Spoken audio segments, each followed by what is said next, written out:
Apakah seorang anak atau menantu sudah mendapatkan hal kemuliaan itu dari orang tua atau mertuanya? Atau anak-anak sudah melakukan bakti yang baik kepada orang tuanya atau mertuanya? Nah, ini ke kayunin suang-suang, tetapi yang ideal adalah bagaimana ketika orang memahami bahwa seorang anak atau menantu adalah paice, memahami bahwa orang tua itu adalah perwujudan daripada dewa, maka pada pemahaman itu akan ada timbal balik yang utama dan mulia. Jadi kalau yang utama dan mulia bertemu, apalagi yang perlu kita sangsikan, keharmonisan pasti terwujud. Tapi kalau dika bertentangan atas nama pekerjaan, atas nama uang, atas nama perilaku abedik-abedik menjadi yeg, maka yakinlah ketidakharmonisan itu terwujud. Dan ketidakharmonisan terwujud, maka akan diikuti oleh hal-hal buruk yang lain, penderitaan-penderitaan yang lain. Nah, ini kemawinan melalui media puniki, titiang nunas sering idedane, kita semua, ayo kita berbenah, ayo kita memahami siapa kita dan bagaimana seharusnya, agar supaya kemudian kehidupan kita menjadi lebih baik untuk mencapai kemuliaan. Karena hanya manusia sesungguhnya yang bisa untuk melakukan kemuliaan itu. Kenapa? Karena manusia itu yang makhluk yang paling utama. Kalau di samu saya itu kemudian dikatakan risakwe hening sarwa bute king jadme muang juga wenang ya gumawiakeun ikang sebuah karma. Jadi hanya yang menjadi manusia bisa melakukan perbuatan baik dan perbuatan buruk, dan bisa melebur perbuatan buruk itu dengan perbuatan baik. Jadi hanya menjadi manusia. Nah, kalau kemudian manusia kita yang lalu kemudian selalu memunculkan ketidakharmonisan, selalu memunculkan pertentangan, terutama di dalam keluarga. Jadi kita ini sekarang ini berbicara di keluarga. Kalau di keluarga sudah baik, di desa pasti baik, di gumi ini pasti baik. Tapi kalau sudah di keluarga tidak baik, di mana-mana juga tidak akan jadi baik. Nah, jadi yang kedua, keluarga adalah sumber karakter. Tampilkan sikap yang baik. Karena 1000 hari kehidupan itu adalah membentuk karakter seorang anak. Maka pada saat itulah penanaman karakter-karakter ini dipentingkan. Orang tua mempelajari 18 jenis karakter yang baik, ya sudah sekarang pada saat sedang menghamilkan, ya, untuk melanjutkan keturunan, pada saat inilah mempelajari itu dan praktekkan itu, maka yakinlah akan menghasilkan putra yang suputra sadu gunawan. Nah, lalu kemudian dari sikap dan tampilan itu kemudian bisa membentuk seorang anak itu akan mematuhi. Jadi dia akan mengetahui mana hal yang ternyata tidak baik kalau itu dilakukan oleh kepada orang lain. Mana perilaku yang ternyata tidak baik untuk dilakukan kepada orang lainnya. Jadi anak-anak memahami itu. Nah, ini adalah karena penanaman karakter melalui tampilan-tampilan sikap yang kita lakukan di rumah. Ingat bahwa keluarga itu adalah sumber kemuliaan yang utama. Jadi pada titik keluarga inilah, titik terendol inilah kita memulai sesuatu yang baik di kemudian hari. Nah, yang ketiga, kehidupan pertama dan utama itu adalah keluarga. Maka kemudian kita harus bisa menjaga makanan. Nabi mawinan kadiasa punika, duaning sarwaning boge, upe boge, pari boge, side ngewetuang utamaning manusia. Makanan, minuman, kehidupan lingkungan yang baik akan mampu memberikan kehidupan yang baik pula kepada anak-anak dan keturunan kita. Nah, kalau kita lihat sekarang di dalam keluarga kita, nah terkait makanan misalnya, masih enggak kita membuat makanan itu adalah makanan sebagai anugerah Tuhan, kemuliaan yang kemudian kita konsumsi untuk menghasilkan kemuliaan. Jangan-jangan kita karena terlalu sibuk mengurusi pekerjaan, terlalu sibuk untuk mencari uang, lalu kemudian anak itu kita telantarkan makanannya, yang penting dia makan entah apa saja yang dia, bahkan sekarang ada banyak makanan yang enak di mulut tetapi tak enak di badan. Jadi enak di mulut tetapi menyakiti badan. Nah, misalnya dia dikasih makanan-makanan yang instan, ya sudah, yang penting dia makan, kasih yang instan. Makanan instan, minuman-minuman yang instan, pendidikan yang instan, maka tidak salah kemudian ya umurnya instan. Nah, kalau pada posisi kemudian yang instan kita kasih, ya maka kemudian umurnya menjadi instan, itu siapa yang salah? Ya kita. Nika bawinan anak dumun nika ajeng-ajengannya ngajeng keladi mekukus, ngajeng sele metambus, ngajeng biu mekukus. Itu hasil alam yang mulia, yang dimasak dengan kebaikan, lalu kemudian dimohon untuk memuliakan badan. Tuh ngawinang anak dumun segerne bagus, panjang umur, seger waras. Nah, kalau kita sekarang kan seger warasnya hanya di doa saja. Tuh taruh pangtiang seger, tetapi makanannya yang nggak sehat-sehat gitu. Jadi supaya umur panjang, tapi makanan kita semua yang instan.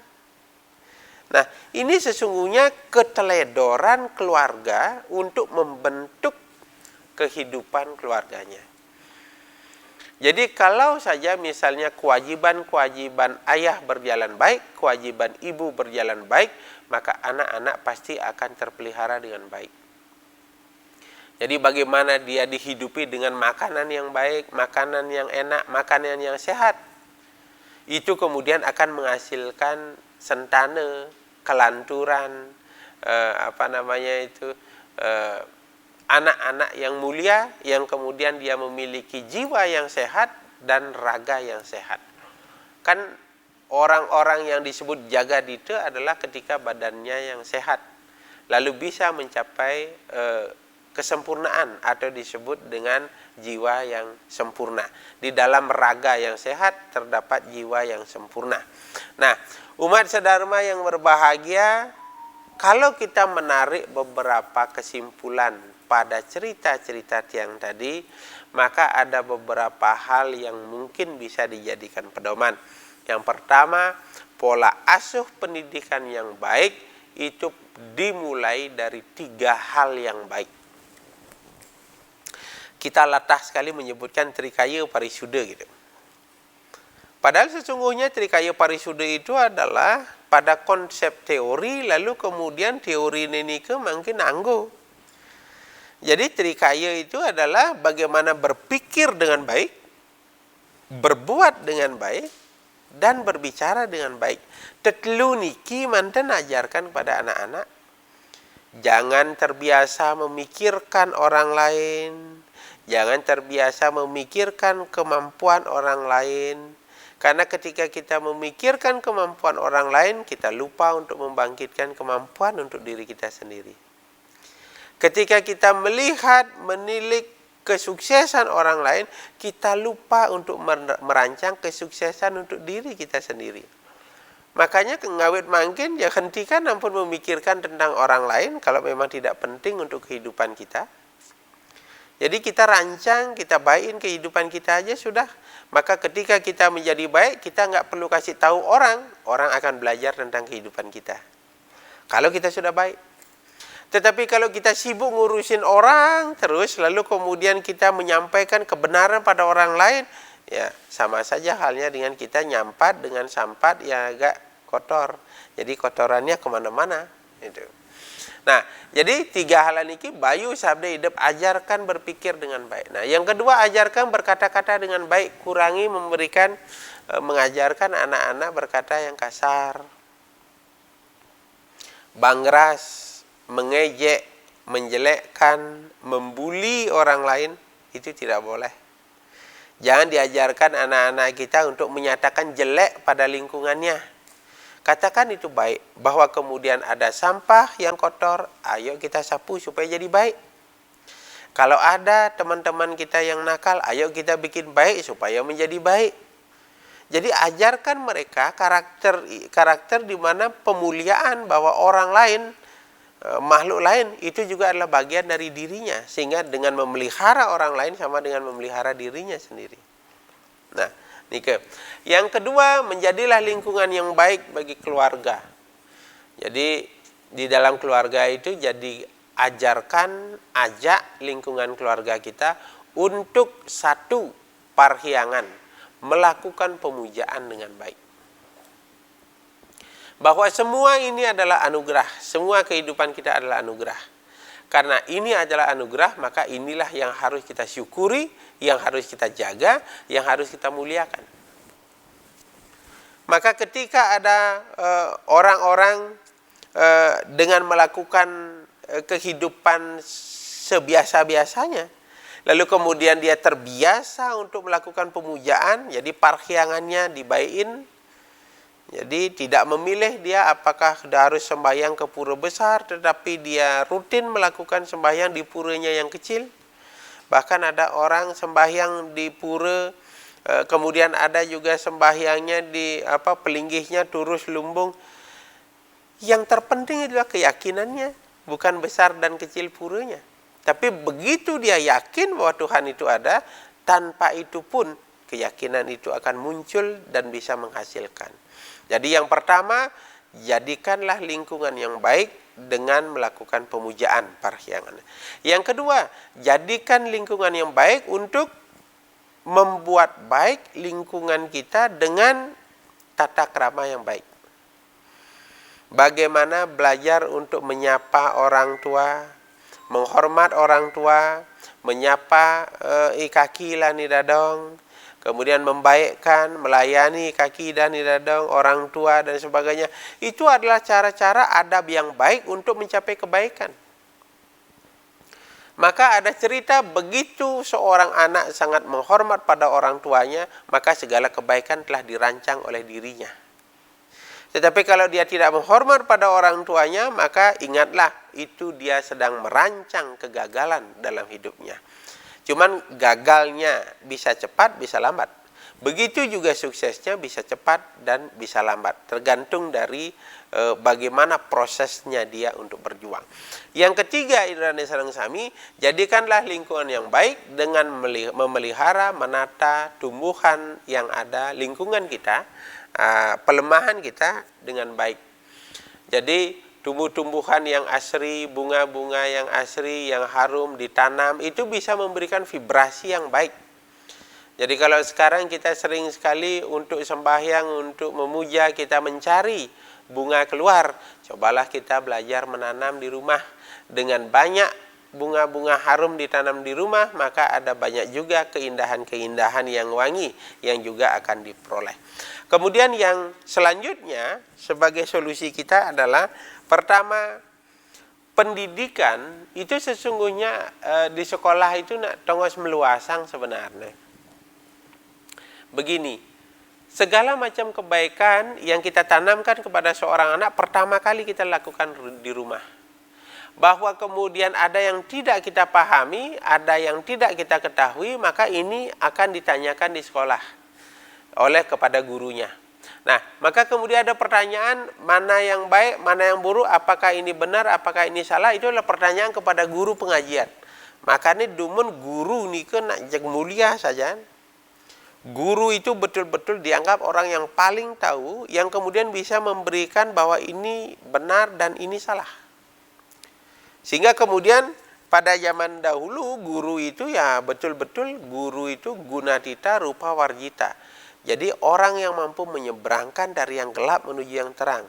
Uling ten uning, kanti uning, nah itulah guru. Nah kalau sekarang kan ada kasus tuh oknum-oknum guru yang bukan dia menjadi guru, tapi dia justru menjerumuskan murid-muridnya ke hal-hal yang tidak baik. Padahal sesungguhnya guru itu adalah menjadi panutan, menjadi tempat bertanya. Jadi guru di sekolah itu sebagai tempat bertanya. Jadi yang titip pesan juga kepada orang tua yang ada di rumah, ingat bahwa guru di sekolah itu adalah tempat anak-anak bertanya, bukan tempat anak-anak untuk belajar perilaku. Karena belajar perilaku itu harus dan wajib dilakukan pembelajarannya di rumah. Jadi orang tua jangan serta-merta menyerahkan anak-anaknya ke sekolah untuk berubah, tidak. Pertama di rumah dulu, lalu kemudian baru di sekolah untuk mengklarifikasi niki baik, niki tidak baik. Nah, itulah tugasnya dari seorang guru.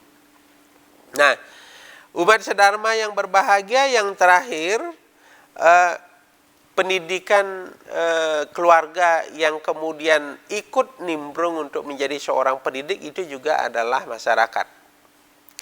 Jadi keluarga kita dididik oleh masyarakat. Jadi masyarakat itu menjadi kontrol sosial yang paling baik. Nah, kalau dumun ada seorang anak yang gemar mencuri,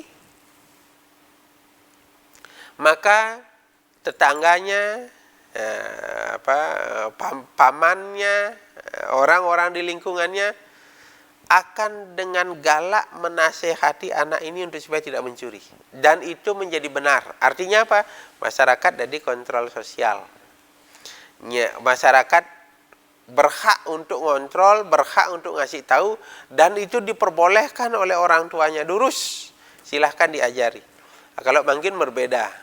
Jadi kalau ada masyarakat yang memberitahu, ya orang tuanya marah, ngabedapak ke sekolahan. Nah, niku kan sampun berubah sekarang. Kalau dulu ya silakan dinasehati. Jadi masyarakat menjadi pendidik, masyarakat menjadi kontrol sosial untuk apa? Untuk agar supaya anak-anak ini menjadi baik.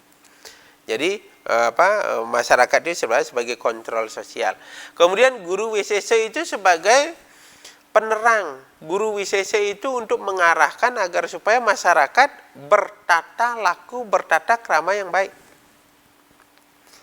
Nah, kalau kemudian pemerintah dengan segala macam upayanya membuat baik kepada seorang anak dengan berbagai macam program, lalu kemudian guru WCC masyarakat juga mengarahkan anak untuk menjadi yang terbaik, tetapi di rumah kita tidak beres untuk memelihara dia, ini kebalik jadinya.